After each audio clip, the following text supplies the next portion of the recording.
What's going on, guys?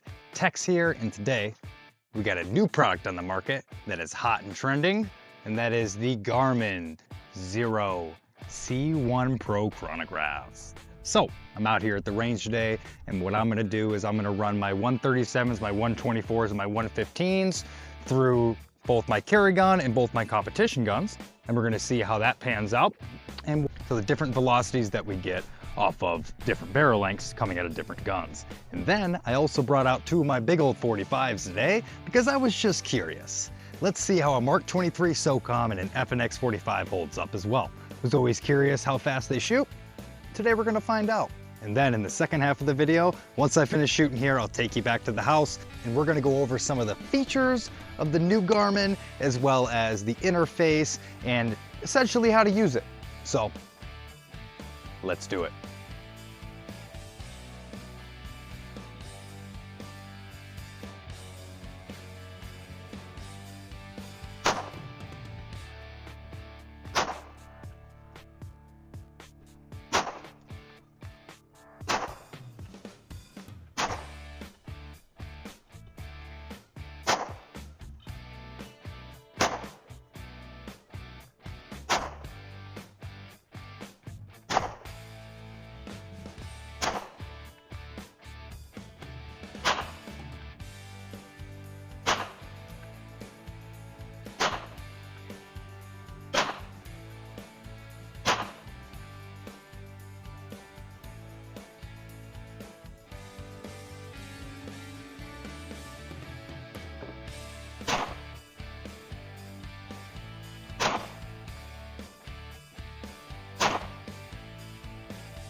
All right, so at first look, here is how it comes in the box. When you open it up, you're going to find your chronograph, the 1/4-inch hole in the bottom for this tripod and or the tripod that you just saw me using. Comes with this nice little tripod, quick fold out, kind of snaps open and closed. It's real convenient. It's about really all you will need, especially for long guns and rifles. Then in the bottom here, you are going to have your manual. And it's pretty simple. They didn't jam too much into here to make it too much to where it's a pain in the ass. They didn't just make this thing portable, but they really made it easily accessible. They made the interface extremely easy to use and simple to set up. It takes all of about 10 seconds to set up. So how does it work? There's these 4 simple buttons on top. You got your power, okay, up and down, and your selection keys. You're gonna go ahead and hold the power button. Now I have already done the setup on this, and there is a software update, which does come through Bluetooth. So I'm gonna go ahead and skip that for now, and I'll do that when we are done here. You're gonna hit the OK button, cancel. I already went through the initial process of this, which is selecting the language and so on and connecting it to your phone. A nice little QR code will pop up on there that you'll scan with your phone to connect so that you can get shot view access. But as far as the opening interface, this is what you have. You're gonna have new session, your history, and your settings. So we'll go down into the settings first. You have your units, which is you have feet per second, meters per second, miles per hour, kilometers per hour. You can switch between multiple different measurements. Display color, you can go back and forth between black and white like on most Garmin units. There's your backlight percentage, already at 50%. It's pretty bright. It doesn't have all that much variation between it, but it does give you enough. Keep hitting the OK button here, but even as you can tell through the camera, you really can't tell. So next you have your data fields.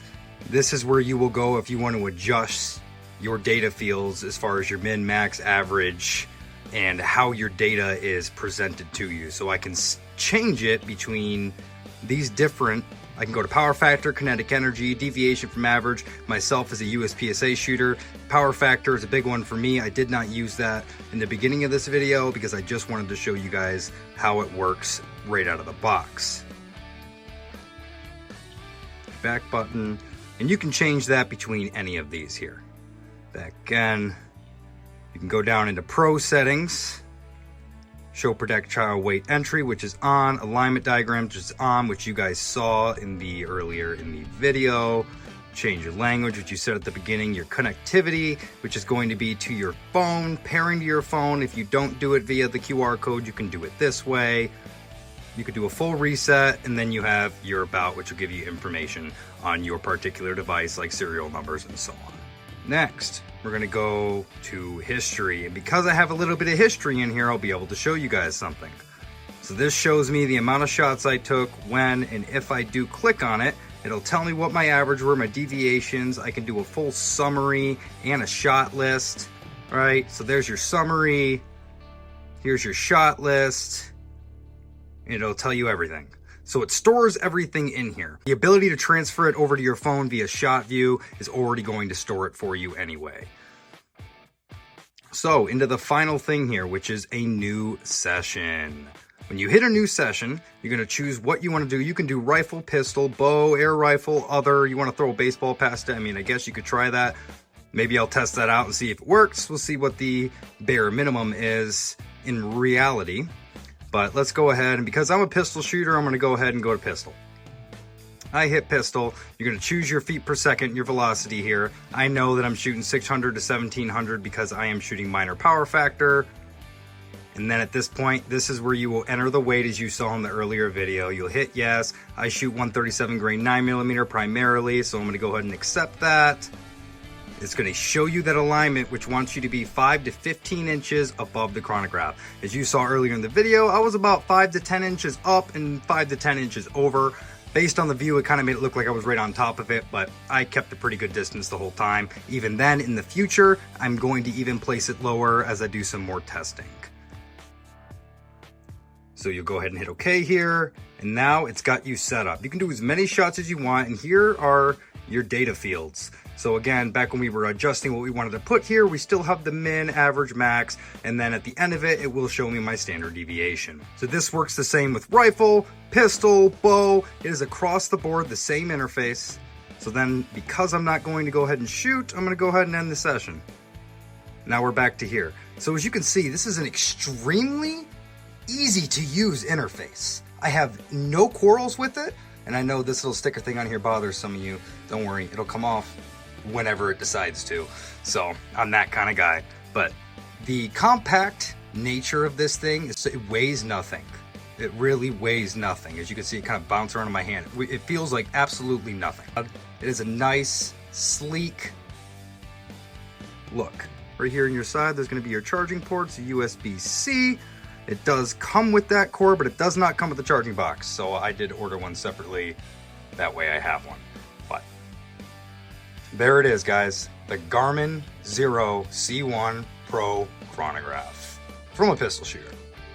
Now I'm going to go hit the indoor range with these two babies, and I'm going to test it out again and see how it acts on an indoor range versus outdoor. This is a Doppler radar system. So as you've seen in some of the videos and advertisement on it, the long guns have this thing set up behind the barrel. Because of its nature and the type of chronograph that it is, It doesn't have to be in front of the muzzle, as it receives its data from downrange. So, that is the new C-1 Pro Chronograph. I will be doing some more testing with this, including trying out a couple different bows, muzzle loader, 308, 450, mess around with some rifles. We'll post them, we'll talk about them, and we'll see how this thing continues to perform. Thanks for tuning in, guys. We'll see you next time.